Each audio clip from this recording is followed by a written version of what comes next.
Good morning. Welcome to another edition of Coffee with Tea. I'm your host, the amazing T Street.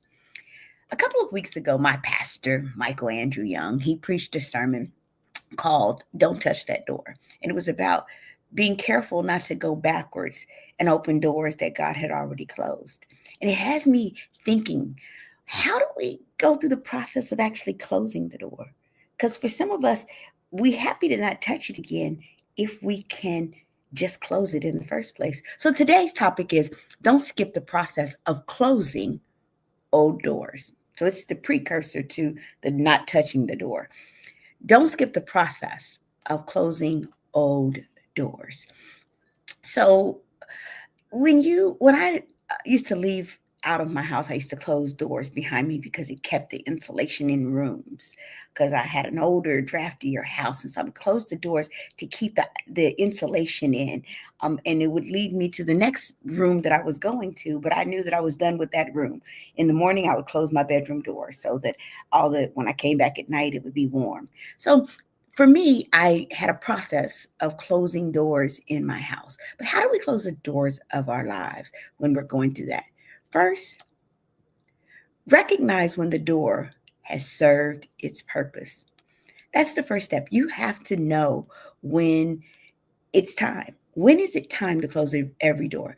Every door opens for a reason or for a season. Sometimes we weren't meant to stay in those doors. Sometimes some doors were meant to bring lessons, others were meant to offer you opportunities that you had never had before, and still others were meant to shape us.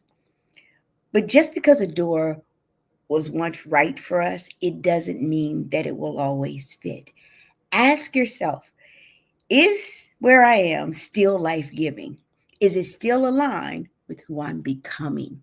And if the answer is no, that's your sign that it's time to close that door. Now, we don't have to close it in anger. We don't have to slam the door. But we can gently close it in awareness that it's time to move on.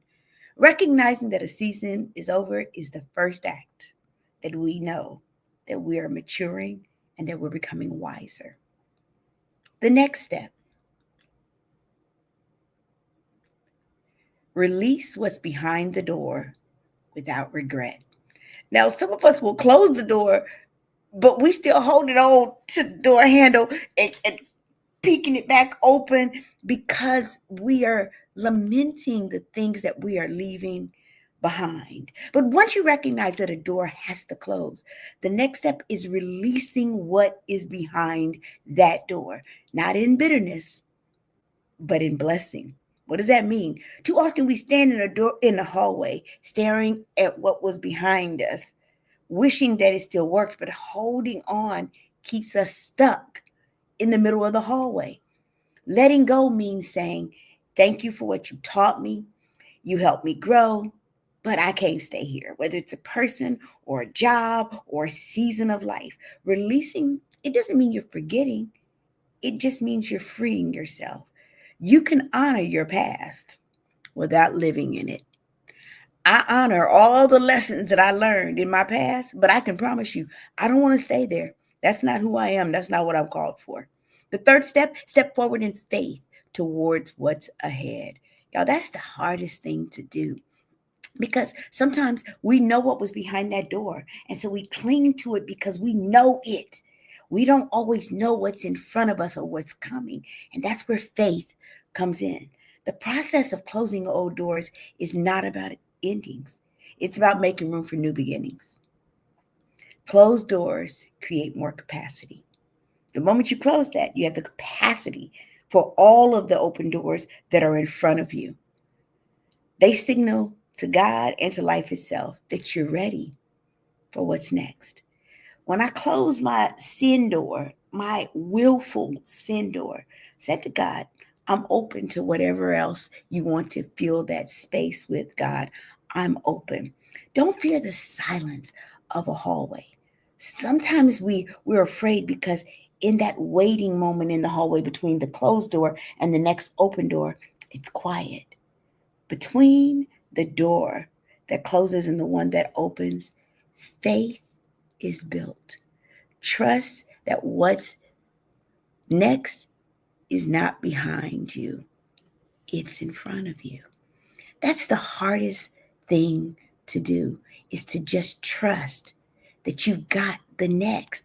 And so we stay stuck because we're afraid of what's next. But when I closed the old doors in my life, it wasn't loss.